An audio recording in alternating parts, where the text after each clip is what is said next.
ചെങ്ങൈമാര് മദ്രസ എന്നല്ല വിചാരിച്ച് കിടന്നുറങ്ങുമ്പോഴാണ് കരിമ്പാന്റെ ഒരു വിളി വണ്ടി സ്റ്റാർട്ടാക്കി മുരട്ടിയെ നമുക്ക് ഈത്തപ്പഴത്തിനൊക്കെ മരുന്നടിക്കാണ്ടിട്ടാന്ന് ഒന്നും നോക്കിയാൽ വണ്ടി സ്റ്റാർട്ടാക്കി നേരെ സാധനങ്ങളൊക്കെ ഫിറ്റാക്കിയതിന്റെ ശേഷം നേരെ വിട്ടിട്ട് പുറത്തേക്ക് കരിമ്പായി മോട്ടറാണ് സ്റ്റാർട്ടാക്കി മരുന്നാണ് അടിക്കാൻ തുടങ്ങിയിട്ട് അത് കഴിഞ്ഞതിന്റെ ശേഷം കിച്ചണിൽ പോയപ്പോഴാണ് സുലൈമാക്ക പറഞ്ഞത് സാധനം വാങ്ങാണ്ട് മുരട്ടിയെന്ന് എന്താന്ന് ചോദിച്ചപ്പോഴാണ് പറഞ്ഞത് മീൻ വാങ്ങാണ്ട് ടൗണിൽ പോയപ്പോഴാണ് എന്താ തിരക്കുന്നവരോ അങ്ങോട്ട് പറഞ്ഞു കഴിഞ്ഞാൽ പെരുന്നാൾ അടുപ്പിച്ചിട്ട് എല്ലാ സാധനവും വാങ്ങാൻ വേണ്ടിയിട്ട് ആൾക്കാരോട് വന്നിട്ട് ജഗ പോകാട്ടെ ചെങ്ങന്മാര് എത്ര ആയാലും അമ്മ നാട്ടിലത്തെ പെരുന്നാളുമാര് ഇവിടെ കിട്ടുമോ ചെങ്ങന്മാര് പെരുന്നാൾ അടുത്ത് വരുമ്പോ സാധനം വാങ്ങാൻ പോയാലും അതേപോലെ കറങ്ങലും ചെക്കന്മാരെ പ്ലാൻ ചെയ്യലും ഒക്കെ കൂടി ജഗ പോകലും അതൊക്കെ ഇവിടെ കിട്ടും ഇവിടെ പണി കാര്യങ്ങളൊക്കെ ആയിട്ട് മുന്നോട്ട് പോവില്ല ചെങ്ങന്മാരെ അങ്ങനെ അങ്ങോട്ട് പറഞ്ഞു കഴിഞ്ഞാൽ ടൗണൊക്കെ എത്തിയപ്പോ പാർക്കിങ്ങിനും സ്ഥലമില്ല ഒക്കെ കൂടി ജഗ പോകട്ടെ അങ്ങനെ അങ്ങോട്ടും കൂടെ നടന്നപ്പോ നമ്മളെന്തായിട്ട് പാർക്കിങ്ങും കിട്ടി അങ്ങനെ പൈസ ഇട്ടുന്ന മാർക്കറ്റിനുള്ളിലേക്ക് കയറിയപ്പോഴാണ് ചെങ്ങന്മാര് അജാതി ആൾക്കാരെന്ന സാധനം വാങ്ങൽ ആ കൊച്ചപ്പാടോ ബഹളോട് പറഞ്ഞു കേട്ടിട്ടുണ്ടെങ്കിൽ നമ്മൾ അങ്ങോട്ടും കൂടെ നടന്നപ്പോ സുലൈമൊക്കെ മീൻ വാങ്ങൽ കഴിഞ്ഞിട്ട് അങ്ങനെ സാധനം നേരെ വണ്ടിക്കണ്ട് വെച്ചതിന്റെ ശേഷം നേരെ അടുക്കളയിൽ പോയിട്ട് ചാടിക്കുള്ള പരിപാടി നല്ലൊരു ബോണ്ടും നല്ലൊരു ചായയും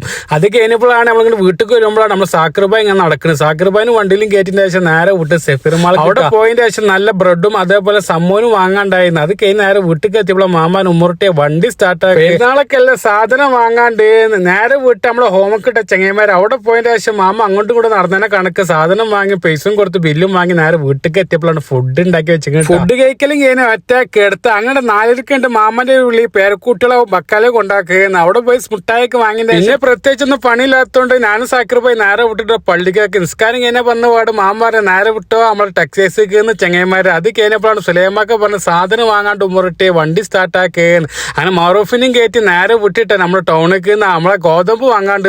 അത് വാങ്ങിയതിന്റെ ശേഷം റിട്ടേൺ വരുമ്പോൾ മാഡത്തിന്റെ ഒരു വിളി വിവേക് പോയിട്ട് ചീസ് വാങ്ങിക്കൊണ്ടിരുന്നു ചീസ് വാങ്ങിയപ്പോഴാണ് പറഞ്ഞത് ഫാർമസിയിൽ പോയിട്ട് വിളിക്കുകയെന്ന് അവിടുന്ന് സാധനം വാങ്ങി നേരെ വിട്ട് വീട്ടിൽ കിട്ടാം അപ്പൊ എത്രയുള്ള വീഡിയോ അടുത്ത വീഡിയോ കാത്തുക ഓക്കെ ബൈ.